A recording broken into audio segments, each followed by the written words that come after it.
যেমন এখন আমি যে মাঠে বসে আছি আপনাদের সাথে কথা বলছি, আজকে থেকে 20 বছর আগে আমি এই মাঠে খেলাধুলা করতাম। কথা বুঝতে পারছেন? বিশ্বাস করলেন না? আজকে থেকে 20 বছর আগে আমি এই মাঠে খেলাধুলা করেছি।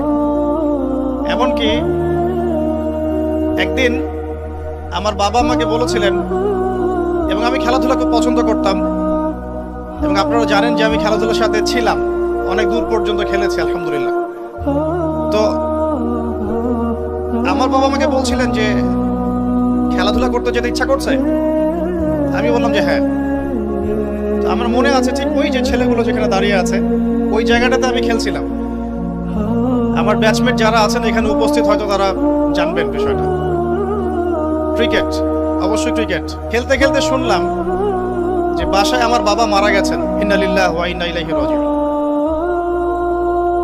আমার বাবা আর মা এখানেই থাকতেন, ঠিক এই বাজারের সামনের বাসায়। এখানে আমার শৈশবটা কেটেছে। আমি আপনাদের এখানে পুলিশ একাডেমি শিশু শিক্ষালয় একটা স্কুল ছিল, এখন আছে কিনা আমি ঠিক জানি না।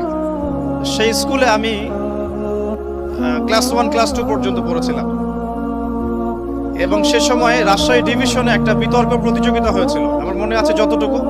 তখন আমার বয়স অনেক কম, 6 থেকে 7 বছর হবে হয়তোবা। আমার মনে আছে আমি ডিভিশন বিতর্ক প্রতিযোগিতা এবং আবৃত্তি প্রতিযোগিতা ফার্স্ট হয়েছিলাম, এটা মনে আছে আমার। এবং স্কুলে সবার সামনে আমাকে পুরস্কার দেওয়া হয়েছিল, এগুলো মনে আছে। এরপরে আমি সরকারি পাইলট স্কুল উচ্চ বিদ্যালয়ে পড়েছি 1 বছর।